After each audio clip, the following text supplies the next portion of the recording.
Buenos días. ¿Cómo están, hermanos? Amén.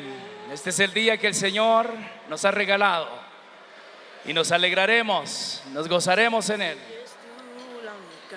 Así que una vez más, bienvenidos sean cada uno de ustedes.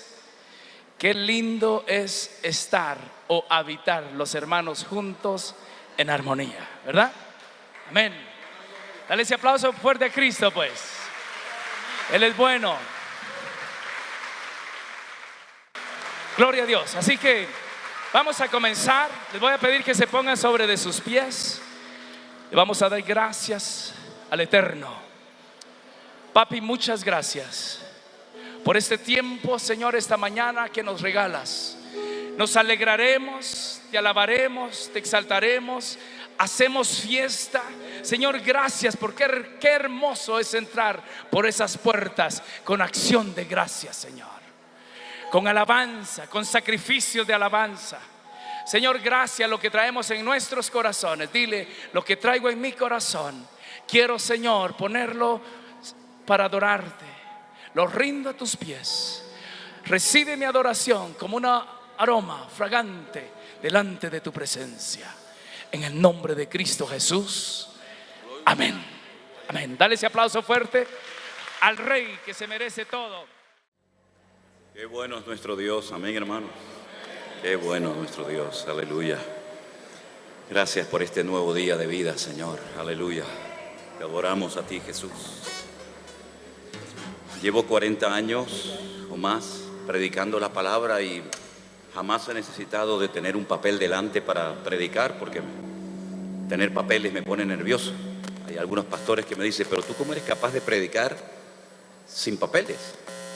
Digo, bueno, no soy capaz de predicar con papeles, pero sin embargo las letras, aunque el Señor me ha dado muchas alabanzas para su gloria, nunca me acuerdo de las letras, nunca. A veces me ha pasado que antes del culto digo: vamos a aprender una canción nueva para enseñarla hoy a los hermanos. Y practicamos la canción y después resulta que durante el culto la hacemos completamente diferente como la habíamos aprendido. Pero como la gente no lo sabe, ¿me pueden apoyar eso por ahí? Pero creo que esta canción la conocen ustedes, y a mí una de las cosas que me gusta es coger versículos de la Biblia y ponerles letras. Y así matamos dos pájaros de un tiro, ¿no? Alabamos al Señor con esa alabanza y podemos llegar a aprender hasta capítulos enteros de la Biblia de memoria, lo cual viene muy bien en estos tiempos, ¿eh? Así que la mayoría de las canciones que el Señor no me permite componer, si usted se fija bien, son versículos. La inmensa mayoría de los salmos. Levantamos nuestras voces en genuina adoración. Nos gozamos hoy aquí, adorando a nuestro Dios. Bendeciré tu nombre eternamente y para siempre. De suprema alabanza eres digno, mi Señor. Una vez más, levantamos nuestras voces. Amén. En genuina adoración. Nos gozamos hoy aquí, adorando nuestro Dios. Bendeciré tu nombre eternamente y para siempre. De suprema alabanza eres digno, mi Señor. Roca mía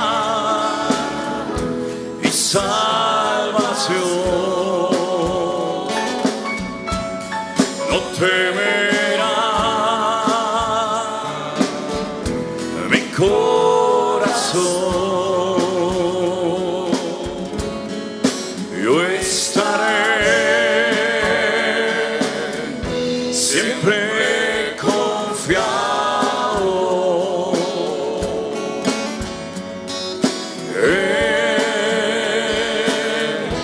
mi Salvador.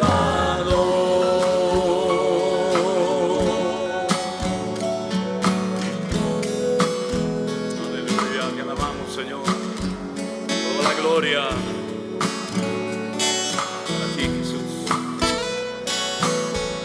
Qué bueno es alabarte, Señor. Qué bueno es alabarte y anunciar por la mañana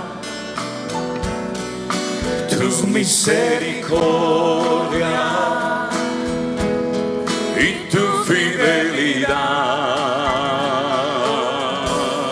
Tú eres mi fortaleza en medio de la angustia. Tú eres mi pronto auxilio en la tribulación. Roca, roca mía, mi salvación. No temerá mi corazón. Yo estaré siempre confiado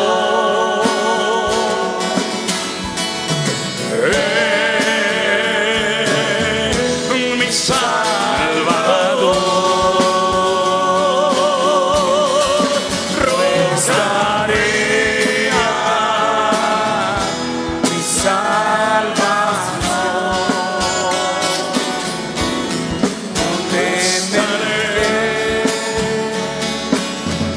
Siempre confiado en mi Salvador. Levanta tus manos y alaba al Señor en esta mañana. Dile: tú eres mi roca mía, Señor. Tú eres mi salvación, tú eres mi roca. A ti te alabamos, Señor. Tú eres signo de alabanza. Tú eres signo de alabanza, Señor. Sí, Señor, tú eres el Rey. Amén, amén. Oh, sí, Señor, te alabamos.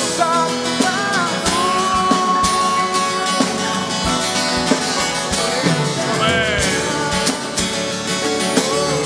Amén. Roca mía, roca mía, mi salvación. No temerá mi corazón. Yo estaré siempre confiado en mi Salvador.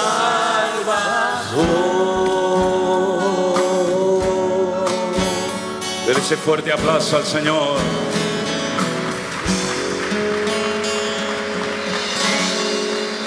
Amén, amén, amén.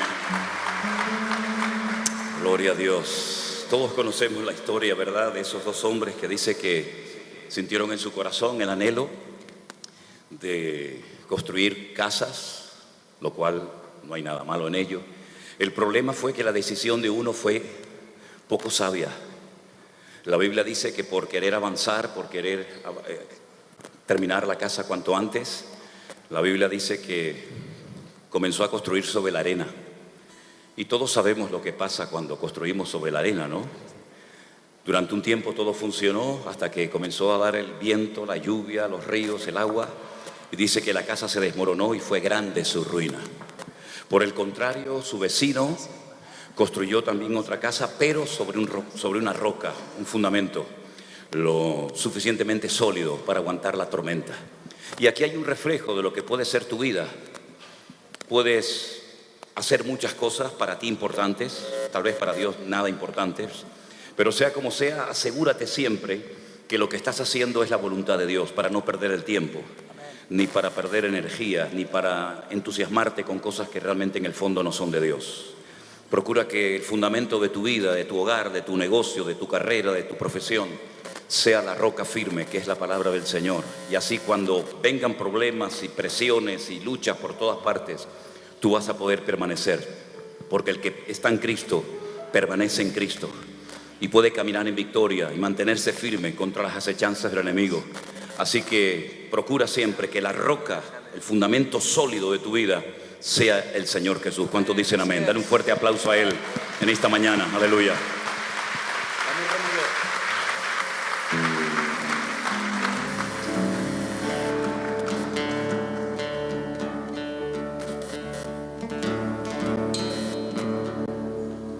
Tengo que desafinar la guitarra para cantar esta canción. Generalmente la gente la afina.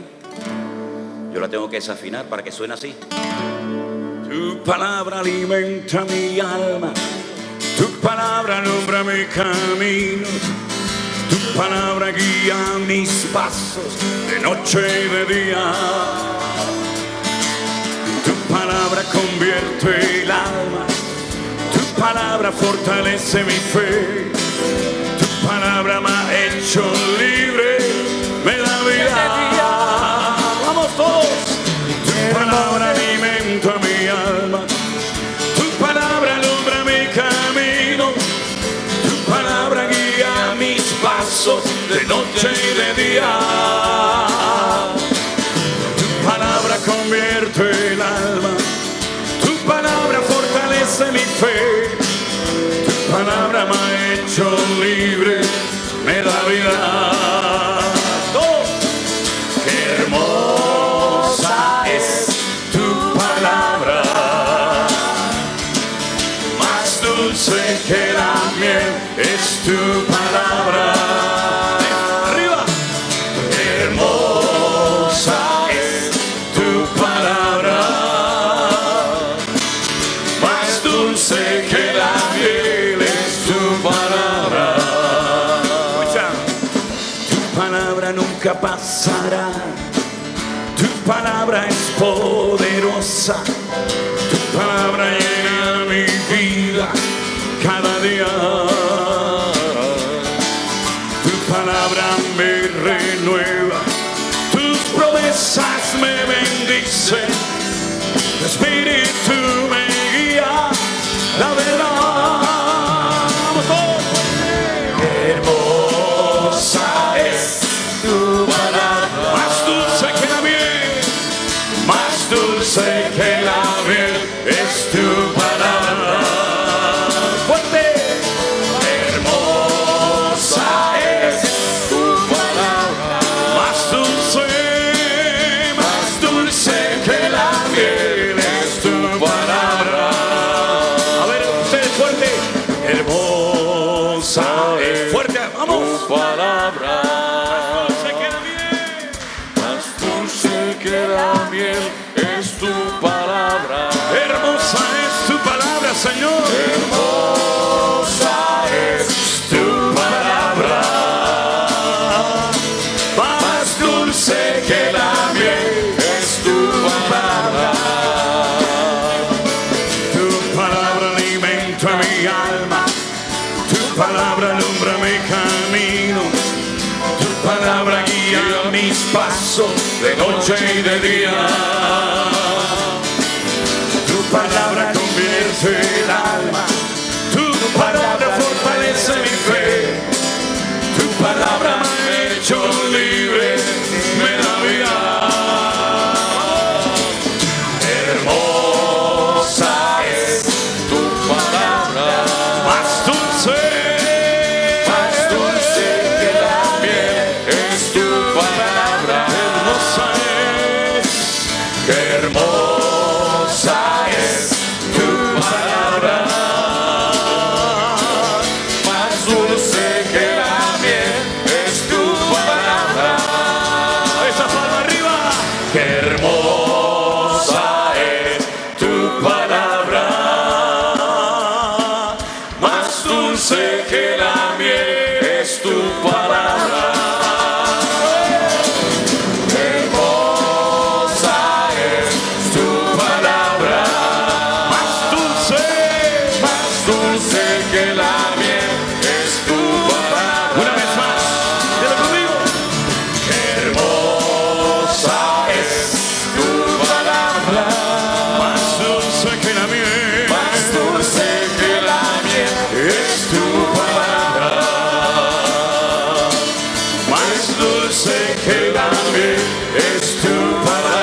su nombre.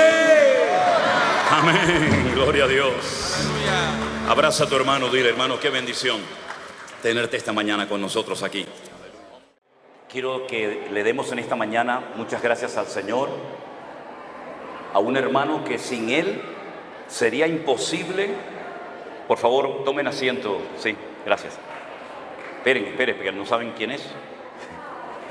Es un hermano que hace posible que todo lo que se ve en YouTube, en Facebook, a veces se pasa horas y horas durante la noche editando y preparando todos los vídeos para que al día siguiente ustedes lo puedan ver. En estos días hemos retransmitido varios cultos en directo y a veces no es fácil porque la señal no es buena, pero hay un hermano que él siempre está ahí calladito detrás de las cámaras y es un hermano que sin él, ya digo, sería imposible hacer todo esto. Nuestro hermano Armando, le damos un fuerte aplauso en esta mañana.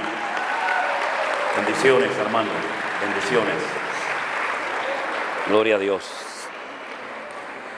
Aleluya, gracias al Señor. Hermanos, me gusta siempre antes de compartir el pan y el vino, compartir algo de la palabra, que al fin y al cabo es lo más importante, creo que puede haber en un culto, en una vida, ¿no? Ahora sí pido que todos estén quietecitos, que nadie esté hablando y que prestemos suma atención a la palabra del Señor. Parece ser que Pablo le escribió una carta a los hermanos, a la iglesia de Corinto, que se perdió. Él hace referencia a esa carta. Así que cuando decimos Primera de Corintios, realmente sería la segunda carta que le escribe a los hermanos de Corinto. Y la segunda de Corintios sería la tercera. Pero sea como sea, tenemos dos cartas en la Biblia muy interesantes que hablan acerca de una congregación cuyo nacimiento lo podemos ver en Hechos capítulo 18. Y yo creo que es bueno recordar cómo empiezan las cosas. A veces hay gente que viene y ya está todo hecho. Pero a veces es importante repasar, conocer la historia para ser agradecidos y darnos cuenta de que aunque nos hayamos encontrado todo hecho y organizado, siempre hay vidas que nos precedieron, que hicieron un trabajo tremendo de siembra, de lágrimas, de sufrimiento, de esfuerzo, de trabajo, y que gracias a toda esa gente nosotros podemos estar aquí en esta mañana. Así que es importante ver cómo nació esta iglesia para entender un poquito lo que allí estaba sucediendo. En Hechos capítulo 18 se cuenta la historia de esta congregación y dice así la palabra del Señor. Después de estas cosas, después de lo que estaba ocurriendo en Atenas, de donde Pablo venía, Pablo se fue de Atenas y se fue a Corinto y halló a un judío llamado Aquila, natural del Ponto, recién venido de Italia con Priscila su mujer, por cuanto Claudio había mandado que todos los judíos salieran de Roma. Fue a ellos y como era del mismo oficio se quedó con ellos y trabajaban juntos, pues el oficio de ellos era hacer tiendas. Y discutía en la sinagoga todos los días de reposo y persuadía a judíos y a griegos. Y cuando Silas y Timoteo vinieron a Macedonia, Pablo estaba entregado por entero a la predicación de la palabra, testificando a los judíos que Jesús era el Cristo, el Mesías. Pero oponiéndose y blasfemando estos, les dijo, sacudiéndose los vestidos, vuestra sangre sea sobre vuestra propia cabeza, yo limpio desde ahora me iré a los gentiles. Saliendo de allí se fue a la casa de uno llamado Justo, temeroso de Dios, la cual estaba junto a la sinagoga. Y Crispo, el principal de la sinagoga, creyó en el Señor con toda su casa. Y muchos de los corintios, oyendo, creían y eran bautizados. Entonces el Señor le dijo a Pablo en visión de noche, no temas, habla y no calles, porque yo estoy contigo y ninguno pondrá sobre ti la mano para hacerte mal, porque yo tengo mucho pueblo en esta ciudad. Y se detuvo allí 1 año y 6 meses enseñándoles la palabra de Dios. ¿Cuántos dicen amén? Si vemos de dónde venía Pablo, nos vamos a llevar una gran sorpresa, porque venía de Atenas. Tuvo el privilegio de predicar nada más y nada menos que en el Areópago, que era el auditorio más importante de esa ciudad en aquella época. Sin embargo, lo curioso es que allí no fundó ninguna iglesia. Se convirtieron unos pocos. Y es que probablemente Pablo se equivocó. Y digo esto con todo respeto, pero En esto coinciden muchos comentaristas, mucho más cultos e inteligentes que yo en la palabra. Pero Pablo utilizó el sistema de la dialéctica. Dio unos discursos extraordinarios, que si usted los analiza, lo que Pablo habló, cómo habló, incluso citando a poetas y a personajes célebres de la época, realmente no hay nada que objetar. Fue un mensaje espectacular. Hace un barrido, hace un recorrido a lo largo de la historia de cómo Dios fue obrando, manifestando su voluntad a lo largo de los tiempos. Pero la cruda realidad es que en Atenas Pablo no estableció una iglesia, una congregación. Cuando él baja a Corinto, después de, entre comillas, este fracaso ministerial, por decirlo de alguna manera, él dice: cuando yo estuve entre vosotros para anunciaros el testimonio de Dios, escuchen esto, no fui con excelencia de palabras o de sabiduría, pues me propuse no saber entre vosotros cosa alguna, sino a Jesucristo y a este crucificado. Y estuve entre vosotros con debilidad, con mucho temor y temblor, para que ni mi palabra ni mi predicación fue con palabras persuasivas de humana sabiduría, sino con demostración del Espíritu y de poder, para que vuestra fe no esté fundada en la sabiduría de los hombres, sino en el poder de Dios. Y ahí sí fundó iglesia, porque cambió el método, cambió la forma de exponer el Evangelio, no utilizando palabras bonitas, profundas y elocuentes, que podían llegar a sorprender a la audiencia en más de una ocasión, pero que al fin y al cabo después no producían los resultados que se esperaban, que era establecer, fundar la obra del Señor Jesucristo en esa ciudad. Por lo tanto, el año y medio que el apóstol Pablo estuvo en la ciudad de Corinto, por cierto, una provincia romana, una ciudad romana muy importante, sí logró establecer una iglesia, aunque no fue nada fácil, No fue nada fácil. Es muy bonito disfrutar de la cosecha, pero para tener cosecha hay que sembrar. Y a veces para reír, primeramente hay que llorar, ¿verdad? Y a veces para vivir, primeramente hay que morir. Y el apóstol Pablo se dio cuenta de que la iglesia de Corinto no iba a nacer así espontáneamente, fácilmente, sino que era un trabajo arduo, de constancia, de permanencia, de perseverancia. Porque la ciudad de Corinto era una ciudad tremendamente cosmopolita, donde venían gente de todo el mundo a vender y a comprar sus mercancías. Y como venían gente de todas las partes del mundo, cada uno se tenía que sentir cómodo en la ciudad. ¿Y cómo hacer cómoda la estancia de los extranjeros en Corinto? Pues abriendo templos por todas partes. Tenían templos a todos los dioses habidos y por haber de la época. Y así la gente iba a su propio templo y adoraban a sus dioses de la mitología griega o de la mitología romana. Y había incluso un templo que estaba en lo alto de una montaña que lo custodiaban 1000 prostitutas sagradas, 1000 mujeres que se dedicaban, que rindieron sus cuerpos, que se dedicaban a bajar todas las tardes a las plazas y a las calles de Corinto para captar a los hombres y llevarlos a ese templo de Afrodita. Y allí, pues ustedes imagínense todo lo que allí sucedía, ¿verdad? Y muchas de esas mujeres que se diferenciaban del resto de las mujeres de Corinto porque no tenían pelo, sino que tenían el pelo completamente rapado, muchas de esas mujeres se convirtieron al Evangelio. Pero el pelo no crece en una semana ni en dos, el pelo lleva años a veces, ¿verdad? Y entonces, para que nadie las avergonzara y para que los hombres que habían decidido casarse con esas mujeres y formar una familia no se sintieran observados ni presionados ni por la gente de la calle ni por la iglesia, a Pablo se le ocurrió una idea extraordinaria, y fue decirles: a ustedes las mujeres se les dio el cabello en lugar del velo, pero como no tienen cabello porque se lo cortaron por el motivo que les acabo de explicar, cúbrase la cabeza para no avergonzar a sus maridos, ¿verdad? Y fue algo temporal que ayudó a restaurar vidas y a que nadie tuviera que recordarle a nadie el pasado. Porque lamentablemente a veces hay gente muy cruel, incluso a veces en las congregaciones, que le recuerdan a la gente lo que fueron, lo que hicieron, lo que practicaron. Sin embargo, qué hermoso es saber que las cosas viejas pasaron y aquí todo es hecho nuevo, porque somos nuevas criaturas en Cristo Jesús, Señor nuestro. Aleluya, gloria a Dios. Y en Corinto Pablo se estableció 1 año y medio y nació una iglesia preciosa. Mire, de todas las iglesias que menciona el Nuevo Testamento, la iglesia de Corinto era diferente a todas por varios sentidos, por varios motivos. Primeramente porque era una iglesia a la cual Pablo llegó a amar mucho. Él tenía una inclinación, un amor por los hermanos de Corinto especial, y además se nota cuando él le habla a ellos.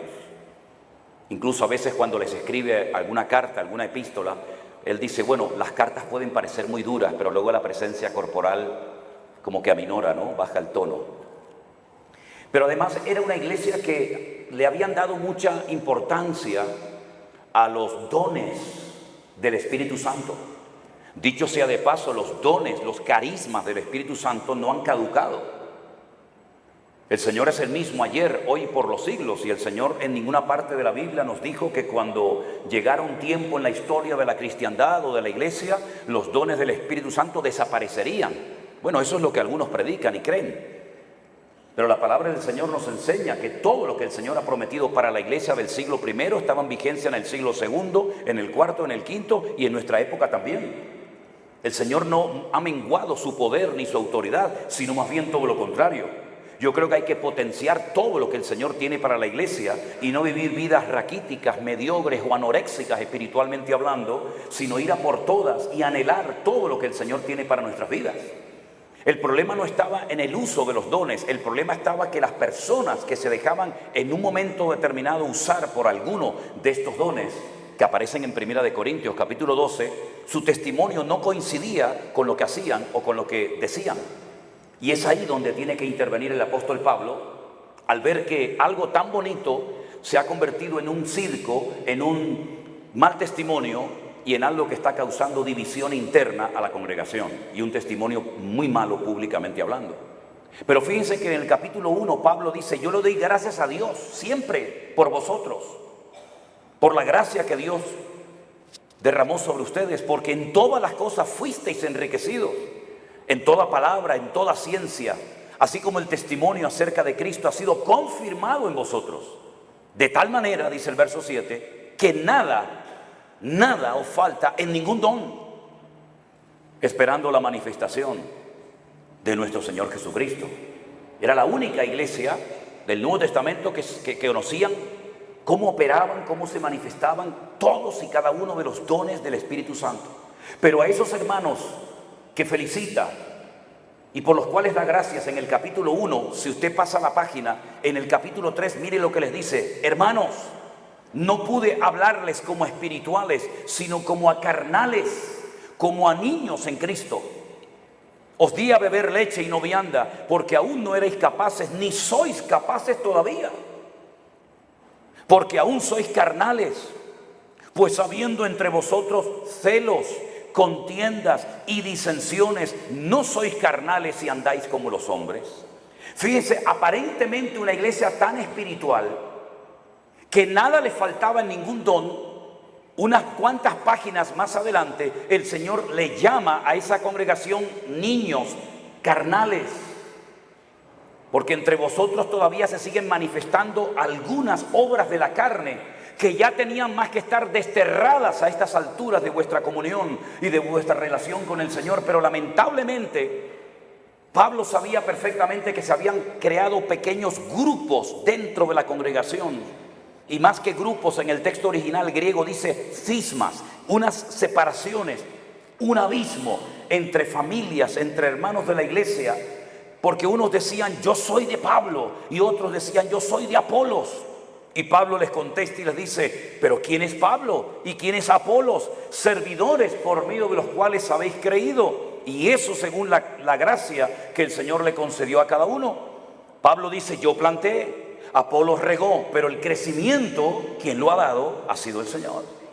Pero lamentablemente la gente comenzó a poner la mirada en los hombres, fuera Pablo, fuera Apolo, fuera Pedro, fuera quien fuera, en vez de seguir poniendo su mirada y su confianza y su vida en las manos del Señor. Y esto es algo que algunos pueden decir, bueno, pero esto pasó en el siglo I porque había todavía muy poca experiencia. o porque todavía eran niños, o porque todavía se estaba comenzando en el Evangelio. No, hermanos, es algo que ha traspasado el tiempo y el espacio, nos ha salpicado hasta nosotros hoy en día.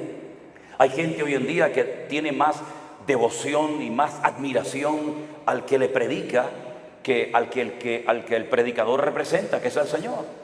Hay gente que sigue a los hombres en vez de seguir al Señor. Hay gente que le tiene más respeto y más temor al hombre que temor y respeto al Señor. Y eso no puede ser nunca en la vida. Y eso es lo que estaba pasando en la iglesia de Corinto, y lamentablemente lo que ocurre hoy en día con muchos ministerios que, queriendo sin querer, Dios lo sabe, han atraído de una manera tan exagerada la atención hacia sus propias personas que la gente los admira y los sigue a ellos, y después pasa lo que pasa.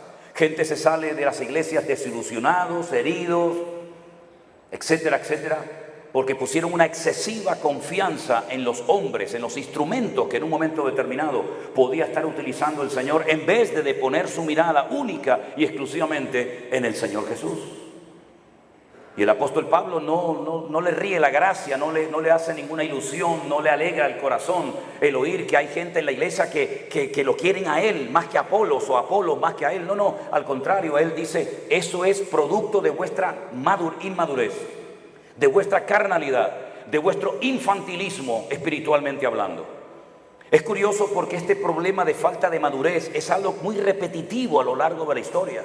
Y muchísimos problemas que se han originado lamentablemente en el seno de muchas congregaciones se debe fundamentalmente precisamente a eso, a falta de madurez, a falta de crecimiento y de desarrollo espiritual en la vida de las iglesias o de los creyentes, hasta el punto que llegan a veces a ser más fieles y más devotos de los principios, tradiciones y normas de sus congregaciones o denominaciones que de la misma palabra de Dios. Y esto es algo que yo he luchado toda mi vida. Y quiero desterrarlo definitivamente de nuestras vidas, porque ustedes no tienen que seguir a nadie, ustedes tienen que seguir al Señor nada más. Porque los hombres fallamos. Yo no soy un pastor perfecto, nuestro ministerio no es perfecto, no soy un marido perfecto, y si no, hablen con Eleni se lo va a decir. No soy un padre perfecto, el único perfecto es Dios, y Él nunca nos va a fallar. Las iglesias, los pastores, las instituciones, todo en la vida nos puede fallar. Pero el Señor dice incluso que aunque tu propio padre y tu propia madre te abandone, yo nunca te abandonaré, sino que estaré con vosotros todos los días hasta el fin del mundo. Y eso tenemos que enseñarlo. Una cosa es el respeto, el cariño, el amor, yo entiendo todas esas cosas. Pero seamos prudentes en esto, ¿sabes? Seamos prudentes, porque hay personas que no están bien alineadas con el Señor, que después se les sube el éxito o la fama o la popularidad a la iglesia, a la cabeza. Y aunque también no puede transmitir a la iglesia también, ¿no? No echen a perder a la gente dándole demasiados halagos. No los echen a perder, hermanos. Cada uno tiene que ser responsable de sus actos. Y repito, usted puede admirar y puede querer a una persona, pero no termine casi adorándolo como si fuera una especie de ser divino. Así que, mis queridos hermanos, la iglesia de Corinto, una iglesia tan bendecida, fíjense, 1 año y medio teniendo a Pablo de pastor. Ya me hubiera gustado a mí tener a Pablo como maestro en mi vida. Lamentablemente se dividió, pero no solamente había ese problema en la iglesia, sino que después resulta que hubieron problemas de inmoralidad. ¿Y por qué hubieron problemas de inmoralidad en la iglesia de Corinto que no se dan en otras regiones o en otras ciudades de la época? Porque la ciudad de Corinto era una ciudad que se caracterizaba no solamente por el comercio, por la idolatría, sino también por la promiscuidad sexual. Allí valía todo estaba permitido, todo era lícito. De ahí que Pablo escriba en una de las cartas diciendo, todo me es lícito, pero cuidado, no todo conviene, ¿no es cierto?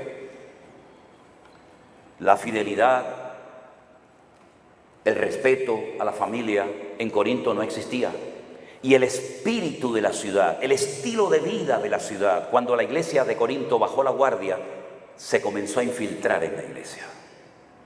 Y este es el gran peligro que puede ocurrir cuando la iglesia no ejerce influencia en la sociedad. La sociedad del mundo ejerce influencia en la iglesia. Y que el mundo nos imite a nosotros es una honra. pero que la iglesia termine adoptando los modelos y el estilo de vida del mundo es una cosa que nos tendría que dar vergüenza y nos deshonra. Cuando aceptamos cosas del mundo en la iglesia como si fueran normales, tenemos un gran problema. Porque hemos perdido el norte, hemos perdido la visión, hemos perdido la santidad, hemos perdido nuestra identidad como pueblo cristiano. Recuerdo que una vez en España se hizo un congreso y uno de los talleres que se ofrecía en ese congreso para jóvenes era taller de tatuajes cristianos. Y los muchachos hacían cola para ir a ponerse el típico versículo: yo soy de mi amado y mi amado es mío, aní le dodí li, y el Señor viene pronto, Maranata, Dios te bendiga, Dios es amor. Y salían tan contentos porque se habían tatuado su cuerpo con tatuajes cristianos. ¿Cómo que tatuajes cristianos? ¿Dónde viene esa vaina? No hay tatuajes cristianos, hermanos. Tatuajes son tatuajes y punto. Ahora, yo no estoy hablando en contra de la gente que tiene tatuajes. Si usted los tiene, pues ¿qué va a hacer? ¿Se va a cortar el brazo? ¿Qué va a hacer? Ahora, le digo también, nuestro pastor en Alicante tenía todo su cuerpo lleno de tatuajes y se los quitó todo y no le quedó ni la más mínima marca. Por lo tanto, quiero decirle que si en un momento determinado se los quiere quitar, lo puede hacer sin ningún problema. Yo no se los voy a pagar, los paga usted, pero se los puede quitar sin problema. Pero cuando aceptamos cosas normales para el mundo, como si fueran normales dentro del seno de la iglesia, tenemos un gravísimo problema. Cuando tenemos que imitar la forma de vestir, de hablar, de pensar, de caminar, de actuar, de comportarnos igual que los del mundo, hemos perdido nuestra identidad como pueblo de Dios. Usted no tiene que imitar absolutamente a nadie. Usted tiene solamente que imitar y seguir al Señor Jesucristo. Y por eso digo que cuando la iglesia no impacta en el mundo se mete dentro de la iglesia. ¿Qué es lo que ha ocurrido? No es lo que va a ocurrir, es que ya ha ocurrido. Por eso el apóstol Pablo le dice a los hermanos: ¿cómo es posible que ustedes tengan en la congregación semejantes modelos o ejemplos de inmoralidad y no hayan tomado medidas?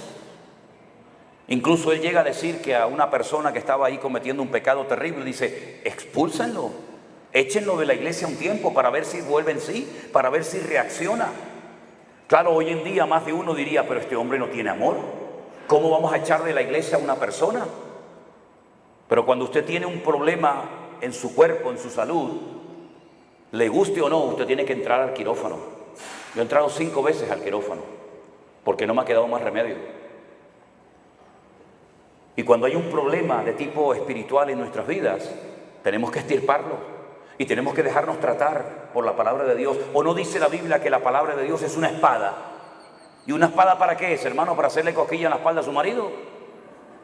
Una espada es para cortar, y en este caso para cortar lo antibíblico, lo inmoral, para cortar el desorden, para cortar todo espíritu que sea contrario al espíritu cristiano, al espíritu de Cristo que mora en nosotros. Y Pablo dice: el tal sea entregado a Satanás. ¿Tú quieres vivir como un mundano? ¿Quieres comportarte como un hijo del diablo? Pues vete con el diablo. Porque en este lugar no vamos a permitir que la gente viva con cara de santo, con una simplemente apariencia, pero que sin embargo después sus vidas privadas son un auténtico desastre. ¿Saben lo que ocurría en Corinto? Que había lo que se llamaban los sofistas. La palabra sofista significa sabios. Y eran personas ambulantes que daban bonitos discursos. Y daban discursos y daban unos mensajes extraordinarios de cualquier tema que fuera por dinero. Y a esos sofistas, a esos predicadores ambulantes de mentiras, de cuentos, de tradiciones, etcétera, etcétera, pues no les importaba la conducta de sus oyentes o de sus discípulos, porque al fin y al cabo vivían del apoyo económico de estos.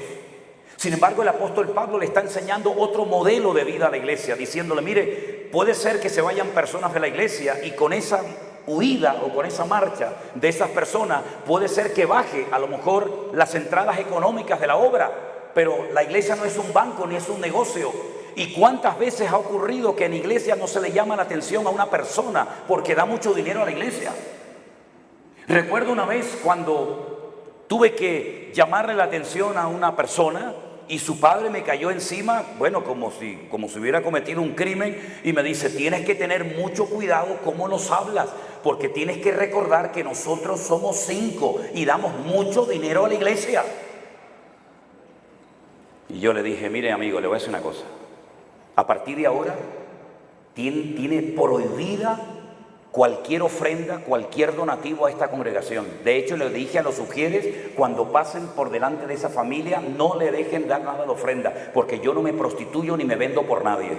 Si usted me está amenazando que yo no puedo predicar la palabra porque da dinero, se ha equivocado de persona, amigo. Y me dice, bueno, pues tiene que tener mucho cuidado, porque si nosotros nos vamos de la iglesia, yo creo que a los 3 meses como mucho tendrá que cerrarla.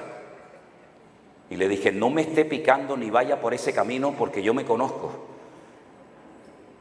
Se fueron y la iglesia estuvo 10 años abierta sin ningún problema. Se fueron 5 un día y a los 2 días vinieron 7 personas de otra familia diferente. En otras palabras, queridos hermanos, nosotros no nos movemos por economía. ¿Ustedes saben cómo yo podría vivir económicamente con el cuento de la iglesia virtual? ¿Se imaginan ustedes las miles y miles de personas que tenemos por todas partes del mundo? Si yo fuera de otro tipo de persona, el tipo de vida de multimillonario que yo podría vivir. Pero nosotros no estamos aquí por dinero. Este señor que está aquí sentado, que él no lo va a decir, pero lo digo yo, ha puesto dinero de su bolsillo para que este evento funcione. Y nosotros estamos dispuestos a pagar si hace falta para comprar o alquilar o rentar un lugar para predicar la palabra. Ya está bien de pensar que los pastores todo lo que hacemos en la vida lo hacemos por dinero. He recibido en estos últimos años, ni se imaginan la cantidad de invitaciones de montones de partes del mundo. Tengo invitaciones de medio mundo, hasta pastores de Australia me están invitando para que me vaya una temporada a vivir a Australia. Y muchos de ellos, cuando me escriben sus cartas, y las tengo en casa, y algunos se las he enseñado, lo primero que me preguntan es, ¿cuáles son sus peticiones económicas? ¿Qué es lo que usted cobra? Oye, me da una rabia que me hagan esa pregunta. Pero yo creo que en el fondo me la hacen porque no me conocen. Porque una vez le dije a un pastor, digo, mire, le voy a decir lo siguiente, amigo. Usted no tiene dinero para pagarme a mí. Pastor, entonces usted cobra mucho. Digo, no es eso, no entiendes nada, mijo. Que este ministerio, la obra de Dios, no es por dinero, no es por ganancias deshonestas. ¿Cuántas ofrendas se recogen en nuestro congreso? Ni una generalmente. Salvo alguna excepción, por mayoría de los hermanos que han querido levantar una ofrenda para algo concreto. El apóstol Pablo probablemente podía haber dicho, no, déjenlo en la iglesia, porque si él se va, puede ser que se vayan otros hermanos y bajen las ofrendas de la iglesia. Pues que bajen. Algunos me han preguntado, ¿usted de qué vive? Y digo, yo de lo que dice la Biblia, el justo por la fe vivirá. Eso es lo que dice la palabra de Dios. Y Dios no falla, y Dios es fiel, porque eso es lo que dice su palabra. Entonces, mi querido hermano, si en algún momento se le tiene que llamar la atención a un miembro por su bien y decirle, mire, perdone, pero eso no es así, y la persona se ofende y cree que puede utilizar lo que daba a la iglesia como moneda de cambio, pues se equivocó rotundamente, porque nuestro ministerio personal nació hace más de 40 años y el Señor nunca, jamás nos ha fallado. Hemos dormido en el suelo, en hoteles, en gasolineras, en aviones, de pie, sentados. Hemos comido bien, a veces no hemos comido, hemos pasado frío, hemos pasado de todo. Pero en todas y en cada una de las pruebas y dificultades que hemos pasado por la vida, podemos decir, gloria a Dios, el Señor ha estado con nosotros. Y hasta el día de hoy el Señor ha sido fiel y lo seguirá haciendo, porque tú y yo podemos cambiar, pero el Señor es fiel por los siglos de los siglos. Amén. ¿Cuánto dice amén en esta mañana? Aleluya. Comenzaron a criticar a Pablo, porque Pablo había recibido ofrendas para llevarla a los santos de Jerusalén. ¿Por qué? Porque él le enseña a la iglesia de Corinto un principio que yo nunca he oído a ningún predicador que hable de esto, y es de la palabra igualdad. El apóstol Pablo hace el siguiente planteamiento. ¿De dónde vino el evangelio? ¿Quién nos predicó a nosotros la palabra? Vino de Judea, de la iglesia primitiva, de la iglesia madre de Jerusalén. Ellos empobrecieron y nos enriquecieron a nosotros. Ellos fueron capaces de vender sus fincas, sus terrenos, su patrimonio, para que la palabra de Dios se extendiera por todo el mundo conocido. Nos llegó la palabra, pero ahora resulta que aquella iglesia rica, aquella iglesia próspera del principio, ha empobrecido. Muchos hermanos, al perder su patrimonio y además al ser perseguidos, lo están pasando mal económicamente hablando. Pablo plantea el siguiente planteamiento, dice: ¿no sería lo más justo que ellos que nos enriquecieron espiritualmente a nosotros, entre comillas, le devolvamos el favor llevándoles ayuda material? Entonces él se dedicó a levantar ofrendas en diferentes congregaciones, y resulta que una de las iglesias que le criticó porque él llevaba grandes sumas de dinero de ofrenda de otras congregaciones para los santos, para los hermanos de Jerusalén, resultan que le cuestionaban y le decían que lo estaba gastando en su propio beneficio. Qué tremendo cuando hay gente que habla sin saber. Qué tremendo cuando hay gente que ve problemas en todas partes y nunca tienen la facultad de verse sus propios defectos. Eso le pasó a la iglesia de Corinto. Y uno dice: ¿cuál es el denominador común de esta gente? Porque oye, tenían dones, aparentemente eran muy espirituales, pero es que lo que estás contando es tremendo. A mí personalmente no me hubiera gustado ser miembro de esta iglesia, porque es una iglesia que la mires por donde la mire, hay problemas por todos lados, problemas de doctrina, problemas de amor, problemas de inmoralidad. ¿Qué le pasó a esta iglesia? Que no habían crecido y que no habían madurado. Pero hermano, si Pablo fue el apóstol de la iglesia, el padre de la iglesia, sí, usted puede tener el mejor ministerio del mundo, pero si usted no quiere cambiar y si usted no quiere crecer, no hay nada que hacer, porque su crecimiento no depende de mí. Mi obligación es darle la palabra, ¿verdad? Mi obligación es darle ejemplo y testimonio. Mi obligación es prepararme para darle alimento para que usted pueda crecer. Pero si usted no interioriza, si usted no pone en práctica la palabra y si usted en el fondo no quiere cambiar, venga Pablo, venga Apolo, venga Pedro, venga quien venga, usted no va a crecer. Y lo importante es que cada uno de nosotros digamos: Señor, yo quiero crecer. Y para crecer hay que ser tratados. Porque si usted no es tratado, usted no puede ser usado en la obra del Señor. Hay gente que tiene planes: yo quiero ayudar, yo quiero ir aquí, yo quiero hacer esto, sí, pero luego no le puede decir nada porque por todo se ofende.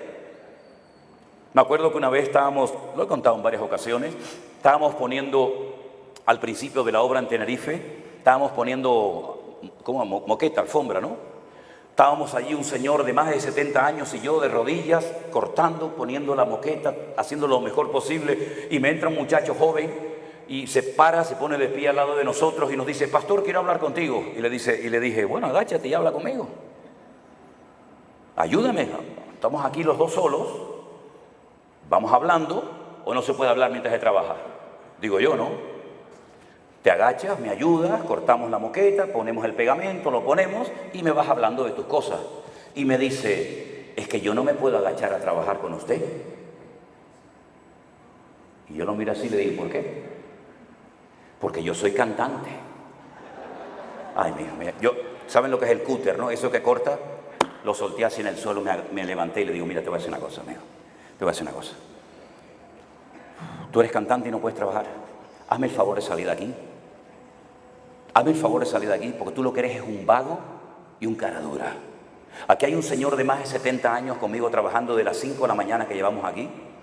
No hemos desayunado, no hemos comido, capaz que no lleguemos hasta la noche a casa. Y tú me vienes con el cuento de que eres cantante y no puedes trabajar. Hazme el favor, mándate a mudar de aquí. Se fue. No sé si todavía está dando vueltas por ahí, no lo encontré nunca más. Pero cuánta gente con el cuento de que quieren servir al Señor. Saben, para mí esa palabra es sagrada. Tengan mucho cuidado los que dicen: yo quiero servir al Señor. Cuidado con lo que estás diciendo, porque servir al Señor es morir a ti mismo. Morir al Señor es romper tu agenda personal. Trabajar y servir al Señor es muy sagrado, porque no estás sirviendo para una empresa. Estás trabajando para la obra del Señor, y la obra del Señor es sagrada. Así que cuando digas: yo quiero servir al Señor, ¿a qué Señor y de qué forma quieres servir al Señor? ¿Estás dispuesto a dormir poco, a comer comidas que no te gustan? ¿A hacer de la incomodidad tu lugar de placer y de comodidad? ¿Estás dispuesto a ir más allá de lo que te gustaría? ¿Estás dispuesto a salir de tu tierra, a dejar tu negocio, tu familia, tus amigos? ¿Estás dispuesto a no ver nunca más lo que te gustaría ver? Eso es servir al Señor. ¿O qué querés? ¿Que servir al Señor es hacer una carta así: esto sí, no, esto no me gusta, esto para el otro, sí, esto para mí? No, hermano, servir al Señor es decir: ya no vivo yo, mas vive Cristo en mí. Eso es servir al Señor. Y la iglesia de Corinto en ese sentido no habían madurado, ni habían crecido. Podríamos hablar horas, créame, podríamos, porque me sé de memoria todos los capítulos, las divisiones, los temas, pero quiero llevarles al último capítulo. Como ya estaban aburridos, porque no hay nada peor que un cristiano aburrido. Saben, para pecar hay que tener mucho tiempo libre. Por eso, si no quieres pecar, procura estar siempre ocupado. Si no quieres desanimarte, procura estar siempre activo en las cosas del Señor. Porque si no te vas a poner a pensar tonterías y a fijarte en los defectos de la gente, que seguramente los vas a encontrar. Pero como vieron que el apóstol Pablo se puso firme y les dijo lo que tenían que hacer, entonces después resulta que comenzaron a cuestionar la doctrina y dijeron, no, la resurrección de los muertos no existe, no se va a dar. Y Pablo tiene que escribir todo un capítulo monográfico, que es el capítulo 15 de la carta a los Corintios, donde él les habla acerca de que claro que va a haber una resurrección y el orden de esa resurrección y cuándo se va a producir, etcétera, etcétera. Porque eso había llegado a traer problemas en el matrimonio, divisiones internas, hasta el punto que cuando llegaba el momento de participar del pan y del vino, habían perdido el respeto a la iglesia y al Señor, que dice la Biblia que algunos se llegaban a emborrachar en la iglesia. ¿Usted ha visto alguna vez eso en la iglesia? Gente que se emborracha en la iglesia. Porque déjeme decirle algo, perdonen porque sé que alguna gente dice, ay, lo que dijo el pastor. En la Biblia, cuando se habla de vino, es vino con alcohol. El vino sin alcohol, solamente se puede extraer el alcohol de dos maneras: por envasado al vacío o por un proceso químico que se le puede extraer el alcohol. Pero si usted pisa las uvas y las mete en una barrica, eso sí o sí, tarde o temprano, fermenta y eso tiene el vino incluido. Y cuando en la Biblia se habla de vino, no de Coca-Cola, ni de Pepsi-Cola, ni nada por el estilo. Y cuando el Señor multiplicó el agua en vino, era vino. Y si para usted es un problema, pues no lo tome, pero no diga tonterías diciendo que los discípulos no bebían vino, porque incluso en el día de Pentecostés llegaron a tomarlos por ebrios. Estos están ebrios y por eso están diciendo cosas que no entienden. No, Señor. Ahora bien, la Biblia nos enseña que lo que el Señor prohíbe era el abuso, las borracheras, el beber más de la cuenta. Y eso es lo que lamentablemente estaba ocurriendo en Corinto. La gente había perdido el respeto y el temor a Dios en la iglesia, hasta el punto que alguna gente se embriagaba el día que había Santa Cena, comunión, pacto, llámelo como quiera, es decir, el pan y el vino. Y Pablo tiene que intervenir y decir, no, hermanos, les voy a decir algo, y lo dijo Pablo muy claro. El motivo por el que en la iglesia hay gente que siempre está mal, que no levantan cabeza, que algunos siempre están enfermos, que otros están siempre débiles, incluso algunos han muerto, se debe a la falta de santidad y de respeto que ha desaparecido hace mucho tiempo de esa congregación. Ustedes tienen que probarse a sí mismos, examinarse a sí mismos y comprobar si realmente están en la fe y están viviendo vidas alineadas con el Señor, en orden y en obediencia con el Señor, o son simplemente cristianos como flores artificiales que parece que son reales y tienen vida, pero cuando te acercas están muertas, aunque son muy bonitas por fuera. No hay que regarlas, no tienen vida, son de plástico o de lo que sea. El apóstol Pablo confronta a la iglesia con su cruda realidad, porque sin una auténtica confrontación bíblica nunca habrá un cambio genuino en la vida de la iglesia. Y estamos viviendo en unos tiempos donde la iglesia no puede seguir más tiempo perdiendo el tiempo, valga la redundancia. La iglesia tiene que ser luz, la iglesia tiene que ser sal, la iglesia tiene que ser un ejemplo de orden, de familia, de amor, de respeto, de puntualidad, de colaboración. Todo eso lo tenemos que cultivar y enseñar a los jóvenes, a los niños, a los adolescentes, de tal manera que si usted toda la vida ha sido un orgulloso, eso tiene que matarlo y desaparecer en la iglesia. Porque la iglesia es como un taller, no donde se reparan autos, no donde se reparan máquinas, sino donde se restauran vidas. Y el Señor te ha traído a su cuerpo, a su iglesia, para cambiarte, para perfeccionarte, para ayudarte a crecer y que seas un canal de bendición y no un estorbo, ni una piedra de tropiezo, ni para ti ni para nadie. La iglesia de Corinto necesitó ser confrontada y hoy en día, como nunca antes, y lo digo con todo mi corazón, siento decirles que la iglesia del Señor ha pasado por una crisis tremenda, Primero, porque apartó su mirada del Señor y la puso en los hombres. Segundo, porque le dio importancia o demasiada importancia a otras cosas, como por ejemplo la música, y se produjo un desapego, un distanciamiento del texto bíblico, de la palabra del Señor. Y la gente ha sido capaz de decir amén a todo, tragándose el mosquito, el camello y lo que viniera por el camino, sin comprobar previamente si lo que ese señor llamado apóstol, pastor, profeta o me da igual, está predicando palabra de Dios o auténticas tonterías que nacen de su soberbia, de su orgullo y de sus planes personales. La iglesia tiene que ser confrontada y dejarnos ya de perder el tiempo en discusiones absurdas y ridículas, dejarnos de carnalidad, dejarnos de falta de madurez, de crecimiento y de desarrollo espiritual, porque Dios viene a buscar una iglesia sin manchas y sin arruga, santa, ordenada y comprometida con su palabra. Fuerte ese aplauso a nuestro Dios, mi hermano. A Él toda la gloria y la honra. Bendito sea Dios. Y como conclusión quiero decir esto. Pregúntese si el lugar en el que usted está se está enseñando palabra de Dios o palabra de quién. Pregúntese si realmente hay una sana doctrina o usted está perdiendo el tiempo. Pregúntese si realmente Cristo está en ese lugar o hace mucho tiempo que el Señor se marchó. Usted podrá preguntarse, pero ¿hay lugares donde el Señor no está o no quiere estar? Por supuesto. ¿Lo puede demostrar bíblicamente? Por supuesto, faltaría más. He aquí yo estoy a la puerta y llamo. Si alguno oye mi voz y abre la puerta, entraré a él, cenaré con él y él conmigo.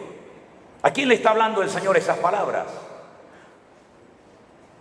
¿A un grupo de políticos o de sociólogos o pintores o doctores o artistas? No, a una iglesia, a una congregación. ¿A cuál? La iglesia de la Odisea, la última que se menciona en el libro del Apocalipsis. Ustedes dicen, nos hemos enriquecido. Ya veo. Nos hemos enriquecido. De ninguna cosa tenemos necesidad, decía la iglesia de la Odisea. Y el Señor cuando la confronta, y esas palabras están todas en letra roja para que nos demos cuenta que es un mensaje que el Señor le dio a la iglesia. Ustedes no saben nada, están ciegos, pobres, desnudos, desventurados, miserables. En otras palabras, la iglesia había perdido la gloria del Señor, la presencia del Señor. Tenían los mejores instrumentos, tenían lo mejor de lo mejor. Pero sin embargo, lo más hermoso y lo más valioso, que no se compra con dinero, sino con fe y obediencia y santidad, lo habían perdido, que era la presencia del Señor en la iglesia. No solamente Saúl perdió el Espíritu de Dios que moraba en él temporalmente y no se dio cuenta. No solamente le ocurrió a Sansón por coquetear y flirtear con el pecado, sino también le pasó a la iglesia de la Odisea, que representa en cierto sentido a la iglesia de la última etapa, de la recta final de la historia de la iglesia. Habían perdido la presencia del Señor. Por lo tanto, mi pregunta es, entonces, ¿a quién le cantaban? ¿A quién adoraban? ¿A quién le estaban rindiendo culto si el Señor estaba a la puerta llamando y nadie era capaz de oír? Habían perdido la visión. Habían perdido el poder de oír la palabra de Dios, la sensibilidad espiritual. Es que lo peor que nos puede pasar como pueblo de Dios es perder la sensibilidad y el respeto al Señor. En esta mañana, cuando usted se acerque a la mesa del Señor y tenga en su mano ese trozo de pan y esa copa, recuerde que usted se está identificando con el Señor Jesús. Esto no es la hostia que se daba cuando éramos católicos, ¿no? La hostia para todos y el vino para el de siempre. No. Esto representa una muerte, un sacrificio, una vida clavada en una cruz por nuestra culpa. Porque cuando el Señor Jesucristo murió, ¿tú dónde estabas? ¿Dónde estaban tus padres, tus abuelos, tus bisabuelos, tus tatarabuelos? ¿Dónde estabas tú cuando el Señor Jesucristo cargó la cruz y lo llevaron al monte de la calavera, al monte Gólgota? ¿Dónde estabas tú? No habíamos nacido, ¿verdad? O alguno había nacido. Luego, cuando Él murió en aquella cruz, ¿por quién murió? ¿Por los que se habían muerto? ¿Por los que vivían en aquel momento? ¿O también por nosotros que íbamos a nacer siglos más tarde? Como el Señor sabía perfectamente que tú y yo necesitaríamos restauración y perdón de pecados, Porque el que mató a Cristo no fue Pilato, El que mató a Cristo no fue Anás ni Caifás. El culpable de que lo clavaran fue yo. Por mi culpa ¿Se acuerdan cuando decíamos por mi culpa, por mi culpa, por mi grandísima culpa? ¿Se acuerdan? ¿Se acuerdan, Pues por mi culpa, por mi culpa, por mi grandísima culpa, yo crucifiqué al Señor en la cruz, porque no había otra forma de ser salvado y perdonado más que por sus méritos. Ya en Génesis capítulo 3, versículo 15, la primera, recuerde esto, Génesis 3:15, dígalo conmigo, Génesis 3:15, la primera profecía mesiánica de la Biblia. La mujer quedaría embarazada, tendría una descendencia, un hijo, ese hijo sería herido en el calcañar por la serpiente, pero al mismo tiempo ese hijo, descendiente de la mujer, heriría en la cabeza a Satanás con herida de muerte. Desde Génesis 3:15 hasta el Calvario hay todo un plan profético, hay todo un desarrollo a lo largo de la historia. Podríamos hablar horas y horas, semanas y semanas de personajes, de nombres, de lugares, de cosas que ocurrieron para que naciera ese Mesías, ese niño que sería herido en el calcañar, y al mismo tiempo de todo lo que hacía el enemigo para impedir que viniera a este mundo.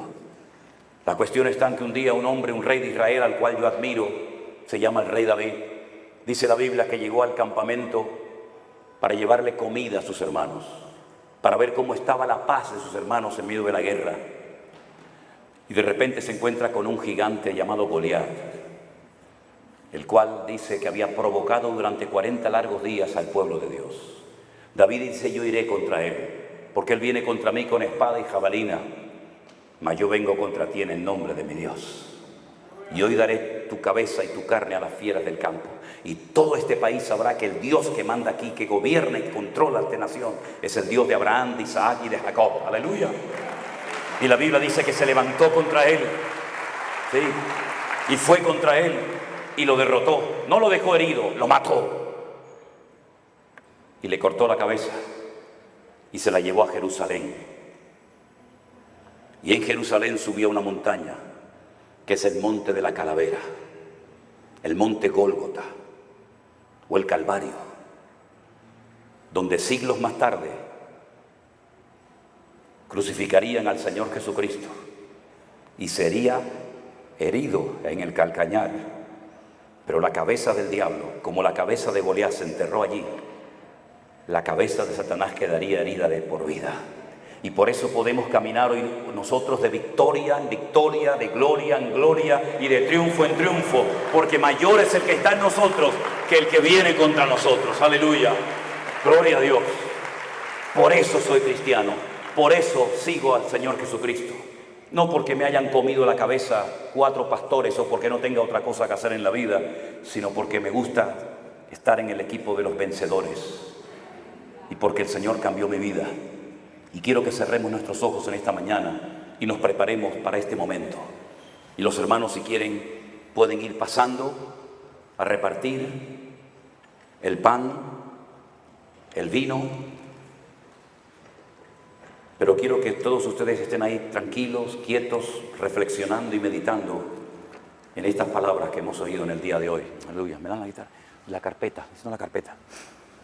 Aleluya. Gracias, Señor Jesús. Te adoramos, Señor. Gracias, Señor Jesús. Te adoramos, Señor. Bendito sea tu nombre, mi Señor Jesús. Aleluya. Gracias, Señor. Cuando vayan a la mesa, coja su pan, coja su vino, espérese, gracias. Espérese a que todos estemos servidos para poder participar juntos de la mesa del Señor. Gracias, Señor Jesús. Gracias.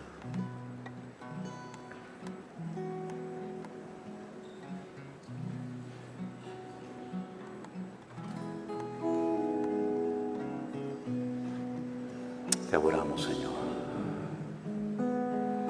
Dígale, Señor, que yo quiero preparar mi corazón para encontrarme contigo en tu palabra, Señor, y renovar mi comunión contigo.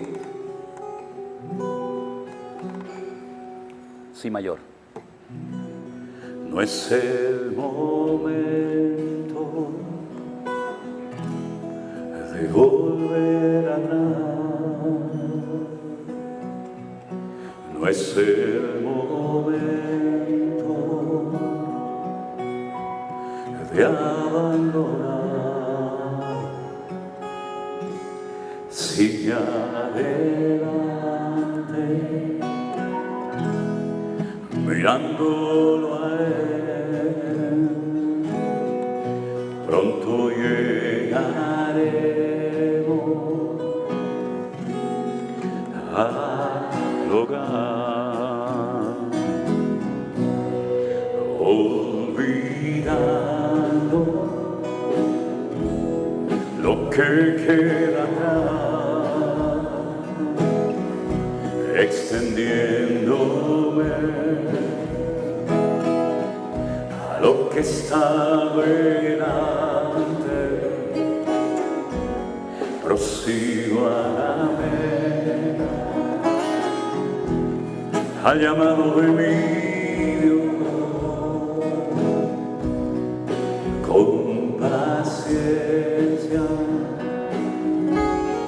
llegaremos al hogar. No es el momento. Cántele al Señor, hermano.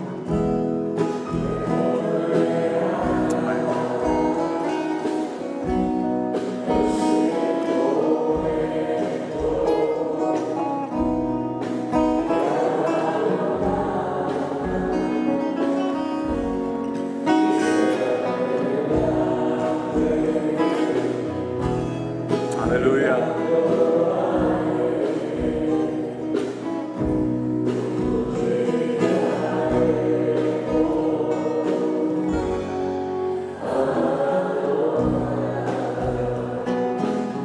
Y olvidando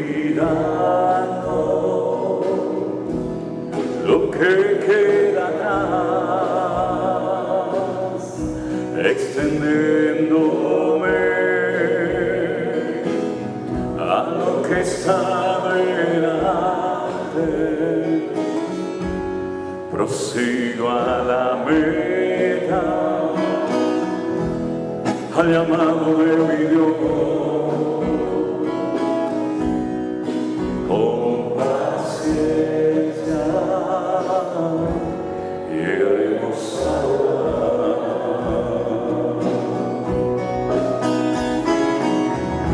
fíjate mi fuerte sol en Dios.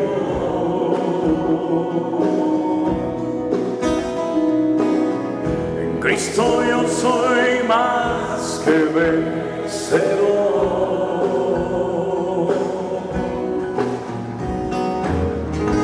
Él renueva hoy mi fuerza.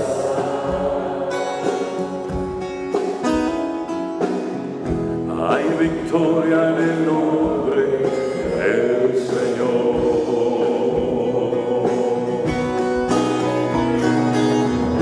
Fíjate mi fuerte sol en Dios.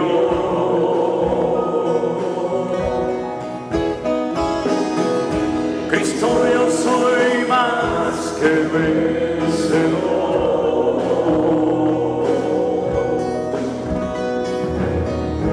Él renueva hoy mi fuerza.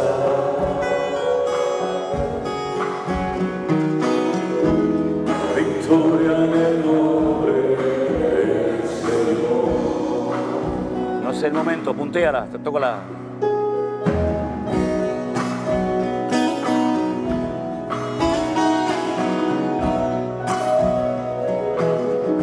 Aleluya.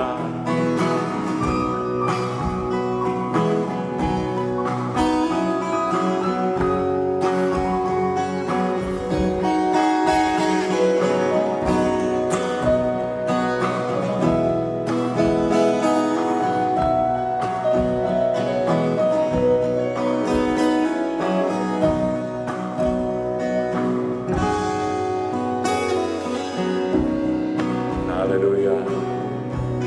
No es el momento de verlo atrás. No es el momento, hermano, de abandonar.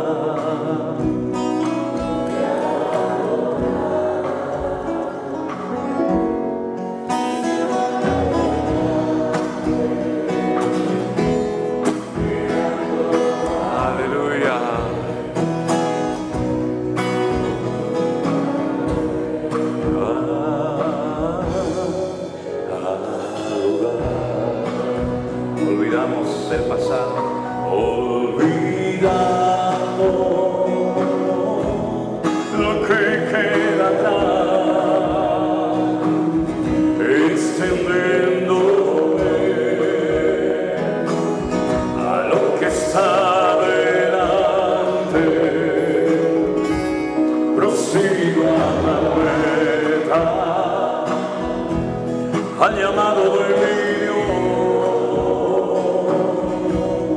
con paciencia. Amén. Díganle vida fuerte, díganle vida fuerte, soy en Dios.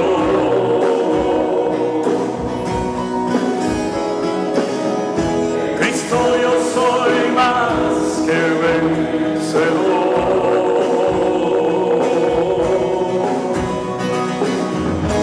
Él renueva hoy mi fuerza.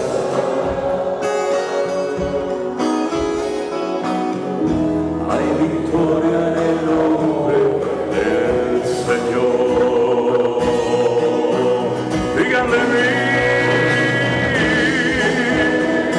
fuerte soy en Dios. Cristo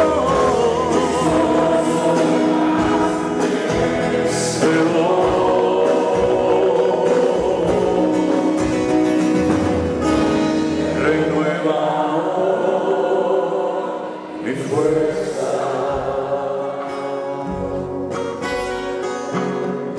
Hay victoria en el nombre del Señor.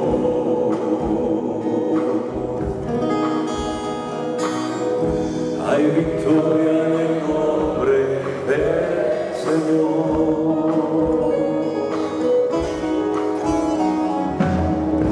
Hay victoria en el nombre del Señor.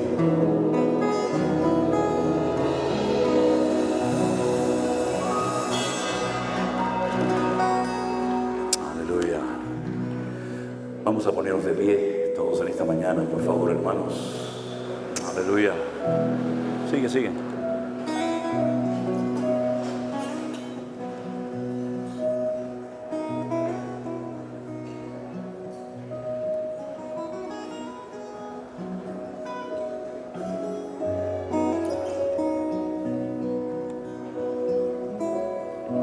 Gracias.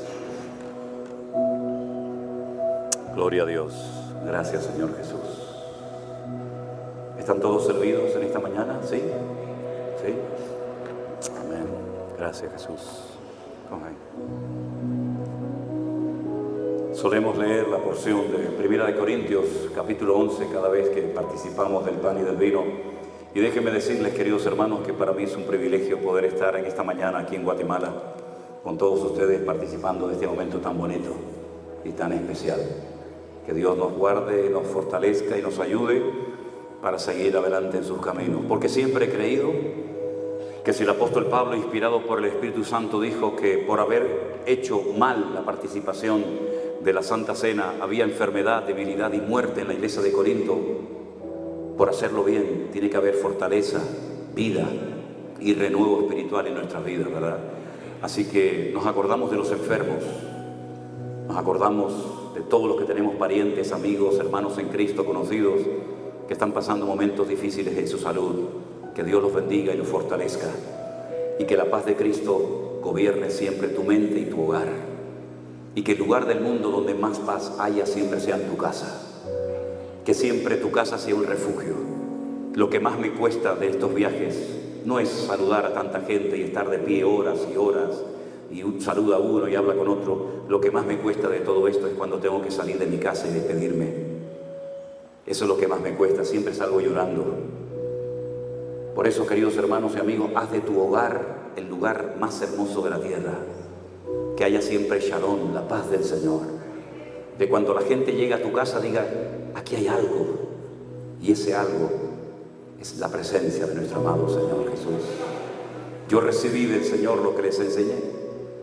Que la noche que el Señor Jesús fue entregado, tomó pan y habiendo dado gracias, lo partió y dijo, tomad y comed, esto es mi cuerpo que por vosotros es partido, haced esto en memoria de mí. Participamos juntos del pan, queridos hermanos. Aleluya. Gracias, Señor.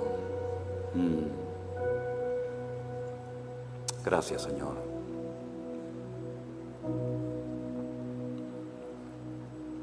Aleluya. Gracias, Señor Jesús.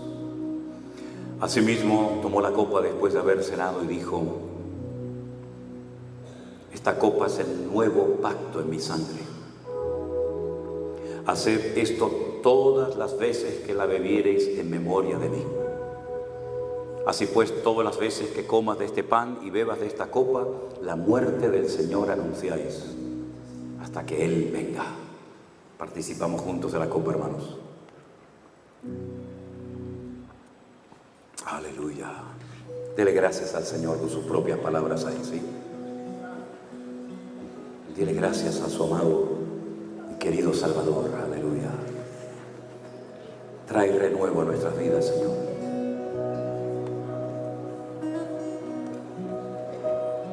Oh, gracias, Señor. Gracias por tu amor. Y si quiere y lo siente así en su corazón, ahí alrededor de esa mesa, los hermanos que están contigo, oren juntos el uno por el otro. Aleluya. Abrace a su hermano, dígale: le amo, hermano querido. Vamos a mantenernos siempre juntos. Que el amor de Cristo reine en nuestros corazones. Invito a todos que vayan pasando lentamente a la plataforma en esta mañana.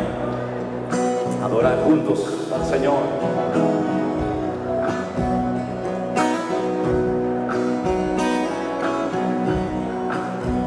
Aleluya. Bienvenidos, hermanos, a la plataforma.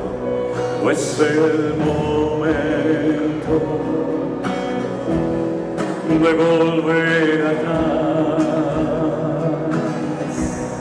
No es el momento de abandonar.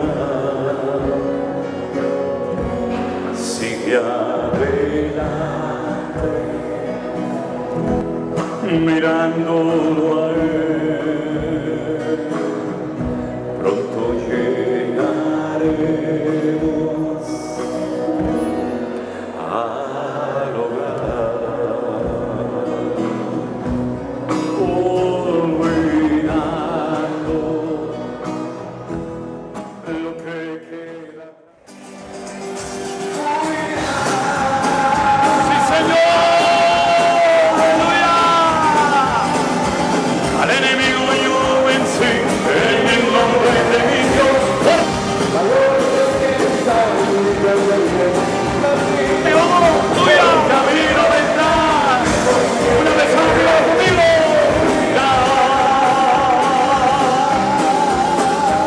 Fuerte, vamos. Al enemigo yo vencí en el nombre de mi Dios. Mayor es el que está en mí que el que viene contra mí. Siente.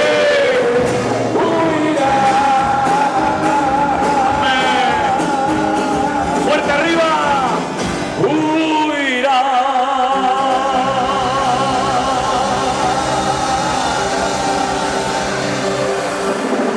Y a su nombre.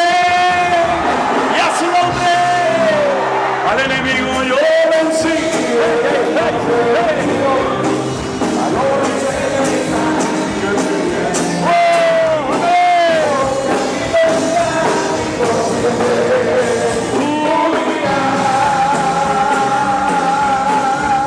Amén. Fuerte. Al enemigo yo vencí en el nombre de mi Dios.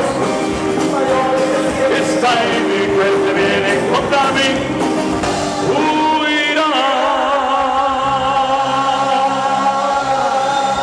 Amén. Reflexiona y medita cada día en torno a la palabra del Señor y todo te irá bien, dice la Escritura. Medita de día y de noche en la palabra y el Señor prosperará tu camino. Serás como un árbol plantado junto a corrientes de agua que da su fruto en su tiempo, su hoja no cae y todo lo que hace prosperará. Así que, mis queridos hermanos, manténgase en la victoria que el Señor le dio. Dígaselo a su hermano: mantente en la victoria. Mantente en la victoria, mantente en la victoria, pelea por esa victoria, no le permitas que nadie te la robe. Aleluya. Amén. La menor. Vamos a prepararnos ya para ir preparando para la comida, ¿no? Aleluya. Pero yo creo que una de las cosas que hemos oído en este congreso es que tenemos que mantenernos firmes en la fe, ¿no? Por eso vamos a cantar esta alabanza y nos vamos a preparar para la comida en esta mañana. Porque yo no sé los cristianos cómo se la arreglan, pero siempre terminamos en la carne. Estamos en el espíritu, pero en cuanto vemos la carne, ¡fum!, ahí sale corriendo todo el mundo, ¿no? Aleluya, aleluya. Mi shema, mi lo me faje, y está en una de ave, la noche se me ahora, me escucho pero tan vincular. Lo importante es no tener y mantener, vamos todos fuertes. Lo importante es no temer y mantener la fe. Dios, y el que cree en el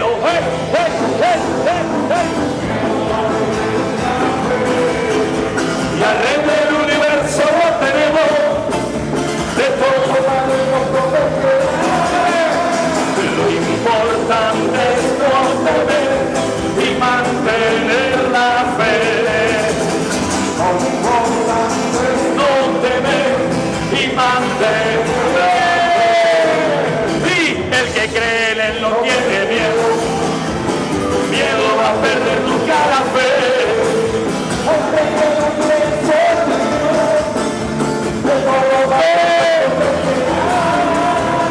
Mi shema a mí lo me fajé y está en una ave del año y ese me ahora me escucho pero tan vincular.